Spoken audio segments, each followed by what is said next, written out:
आज के case studies के इस लेक्चर में आपकी सबसे बड़ी समस्या का समाधान देने का प्रयास करेंगे। दरअसल बहुत सारे क्वेश्चंस लोगों के आ रहे हैं कि मेरी पत्नी ने मेरे पर केस फाइल कर दिया है, तो मैं तत्काल अभी डाइवोर्स का केस फाइल करूं या फिर इंतजार करूं। और कुछ लोग गुस्से में आकर, आवेश में आकर डिवोर्स का केस भी फाइल कर देते, यहां तक कि उन्होंने पत्नी को वापस लाने का जो केस फाइल किया था उसे भी विड्रॉ कर लेते हैं। तो क्या ये सही है या गलत है? और सही है तो कब सही होता है और गलत है तो कब गलत होता है?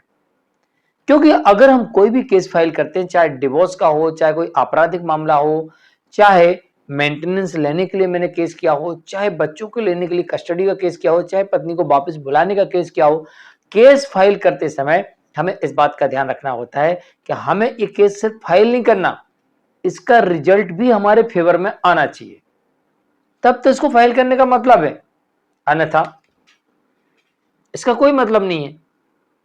तो चलिए आज के इस स्टडीज के इस लेक्चर में डिटेल में बात करेंगे। और आप अगर डिवोर्स का केस फाइल करना चाहते हैं तो डिवोर्स का केस फाइल करने का सही वक्त क्या होता है, और अगर आपने पत्नी को वापस लाने का केस किया है तो क्या उसे विड्रॉ करके करना चाहिए डिवोर्स का केस, या हमें इंतजार करना चाहिए, या फिर पत्नी जब पति और उसके परिवार के ऊपर केस दर्ज करवाती है तो हमें तत्काल डाइवोर्स का केस फाइल कर देना चाहिए, ये सही है या गलत है।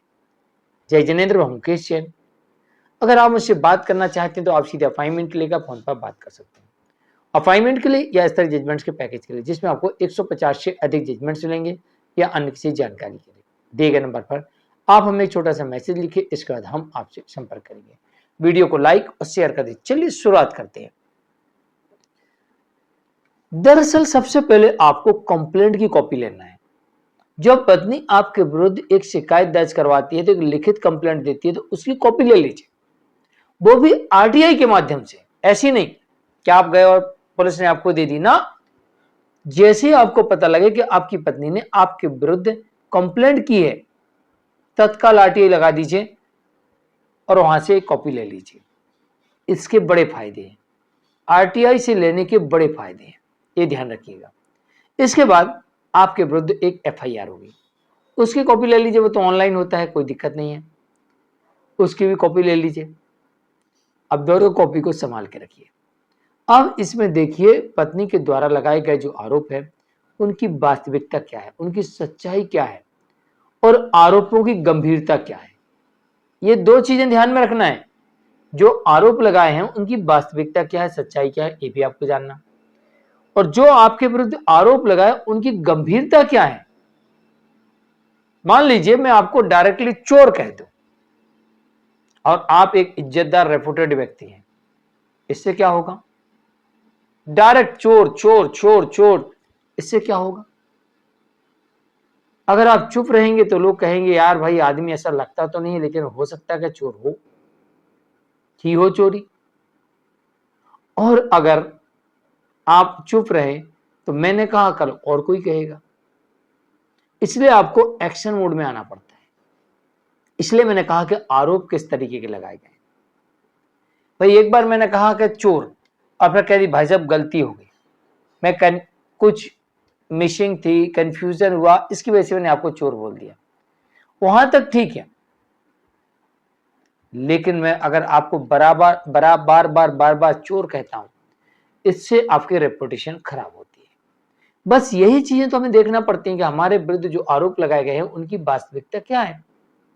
और अगर आपके ऊपर झूठे तमाम प्रकार के एलिगेशंस लगाए गए हैं और जिनमें गंभीर आरोप लगाए गए हैं, जैसे कि मारने के, पीटने के, भूखा रखने के, दहेज मांगने के, अननेचुरल सेक्स के, रेप का प्रयास, हत्या का प्रयास, घर से धक्के मारकर निकाल दिया, अगर इस तरीके के गंभीर आरोप आपके केस में हैं और ये आरोप झूठे हैं, तो अब आपको यहां से डाइवोर्स की रणनीति बनाना है, ना कि आपको डिवोर्स का केस फाइल करना है।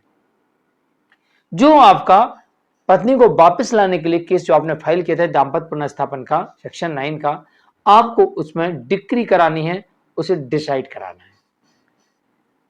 क्योंकि पत्नी जो एलिगेशन लगा रही है, अब उसकी ड्यूटी है कि उसे गंभीर आरोपों के सबूत देना पड़ेंगे, और इसीलिए वो दाम्पत्य पुनर्स्थापन के केस में आमतौर पर भागती है, नहीं आती है। और इसी का फायदा आपको मिलेगा कि आपके केस में एक्स पार्टी आदेश हो जाएगा। तो एक तो आपका एक्स पार्टी आदेश हो गया। दूसरा मेंटेनेंस का केस पत्नी जो करेगी उस केस को आपको फटाफट डिसाइड करवाना है।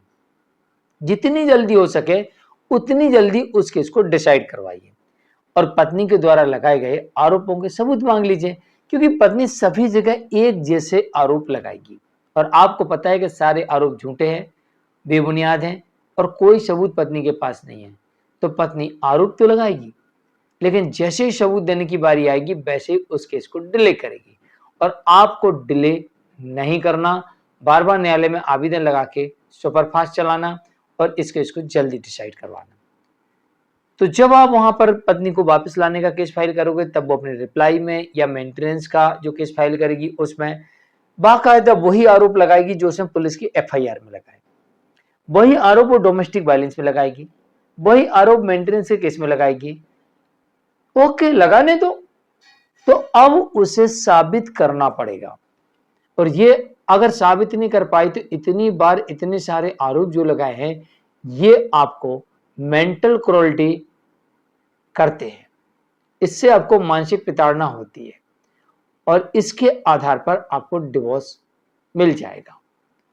तो आप पत्नी को साबित करने के लिए कहिए और मेंटेनेंस का केस लगभग 1 साल में डिसाइड हो जाएगा और इसमें पत्नी को साबित करने के लिए कहेंगे, पत्नी साबित करने के लिए आएगी, गवाही देगी, क्रॉस करेगी और क्रॉस और गवाही में कोई भी लगाए गए आरोपों के एविडेंस नहीं दे पाती है तो कोर्ट उसमें आदेश में लिखेगी कि पत्नी ने जो आरोप लगाए हैं अभी तक उसने कोई भी साक्ष्य उपलब्ध नहीं कराए। इससे प्रतीत होता है कि आरोप झूठे और बेबुनियाद है। बस इसी लाइन का फायदा उठाइए। एक तरफ तो आपका सेक्शन 9 की एक्स पार्टी डिग्री थी, फिर एक ये वाला जजमेंट आ गया। दोनों जजमेंट आपको डाइवोर्स के केस में हेल्प करते हैं और आप सीधे यहां पर डिवोर्स का केस फाइल कर सकते हैं मेंटल क्रूरल्टी और डिजेशन के ग्राउंड पर। और जो 498A का केस था दहेज उत्पीड़न का 85 BNS का, इस केस में आप डिस्चार्ज लगाइए और लगाए गए आरोपों के सबूत मांगिए।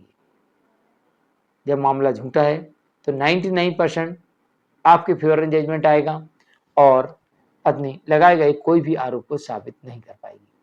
और इसी का फायदा हमें मिलता है कि जैसे ही पत्नी लगाए गए आरोपों को साबित नहीं कर पाई, झूठी पाई गई, बस इसी को ग्राउंड बनाइए और इसी आधार पर पत्नी के विरुद्ध आप डिवोर्स का केस फाइल कर दीजिए। अब आपको यहां पर डिजेशन और